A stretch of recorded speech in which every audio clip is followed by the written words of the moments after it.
Alright, so for this assignment is bad films by great directors.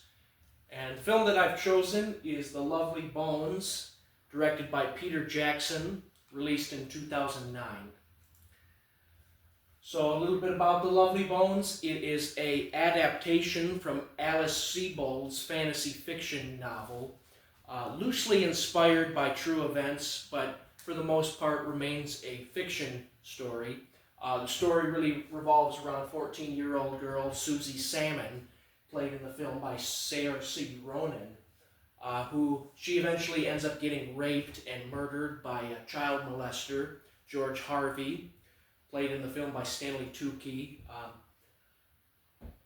As Susie is killed, murdered, she ends up in purgatory, I believe, and she's trying to get the help of her family, her father, played by Mark Wahlberg, and mother by Rachel Weisz, her family to help solve her own murder, in a sense, and try to see that justice in the end gets served and that George Harvey, the child molester, gets taken to jail.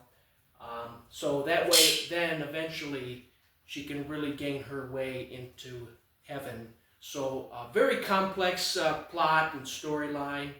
A little bit about the production and the director's vision. So, Peter Jackson, as you know, very famous for the Lord of the Rings trilogy, won several Academy Awards. He really wanted to produce this adaptation for quite some time, and really was a big fan of Sebold's novel. But the way he comes at this film is he wanted to produce a positive film that would really be about healing after the grief of or loss of a loved one, and just really showcase that emotional journey into the afterlife, and rather than focusing on the loss and death and murder, but really focusing on that journey into the afterlife. And so that was mainly Peter Jackson's vision he wanted to create with this film, The Lovely Bones. So the effectiveness of this film, the things that work very, very well, I think. The film starts off fairly decent, in my opinion. I think for the first half hour leading up to the murder, it's very well done. I really enjoyed the costumes, the fashion, the cars. It's supposed to take place in the 1970s. It's a period piece. It's a period piece. It's really very reminiscent of the 1970s, and just great cinematography. Peter Jackson is very excellent with cinematography, as we all know. His use of color, his use of CGI imagery and graphics. And I thought the scenes in purgatory are very trippy, very interesting.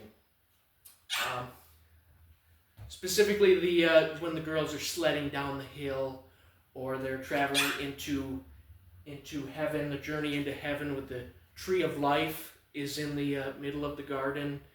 And I also thought the very wonderful score composed by Brian Eno, whom I'm a fan of, I very admire very much. So those are some of the effective qualities I thought were very good about the film. Some of the ineffective qualities, the things that didn't quite work for this film. The plot, as I mentioned, is very scrambled, very convoluted, so much going on that it almost lacks focus in a way. It's very, there's not real big conceptual continuity there. It's because the story itself is takes on very heavy themes of love, death, rape, murder, and the afterlife. One of the other ineffective qualities, I think, it's really, it's told from the perspective of Susie Salmon, a 14-year-old girl. So, and it's from that first-person narrative. So I feel like that just kind of, it kind of feels very scrambled. So the heavy use of symbology is used in the film. It's just very ambiguous to many audiences, confusing many audiences, myself included. I I was very confused, very lost in the film, and just really trying to follow the storyline and the plot. Just felt it lacked focus, I think, and just dragged on for a long time. Very long film too, 2.5 hours long. So I feel like some of the improvements I would make. I feel like some novels work better just as books. Just certain books don't need to be made into film. So if I were the director, I would try to maybe not produce this into a film. I think because the book actually did very well on its own.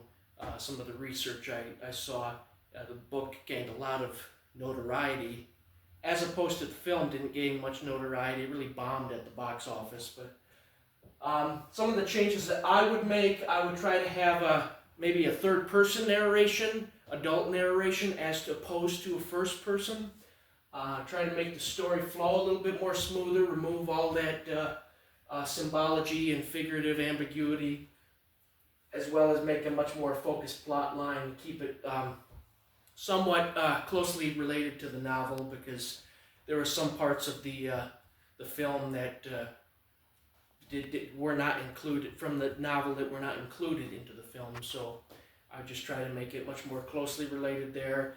Overall, I thought the film, the visuals, the effects, the cinematography, the landscapes, those were all very good. Great use of special effects, as I mentioned, but the story itself just doesn't really hold up. Just very lost and scrambled. It's just kind of hard to watch and sit through. But I would give it maybe a 1.5, maybe 2 out of 5 stars. But overall, those are my thoughts on Peter Jackson's The Lovely Bones. Thank you.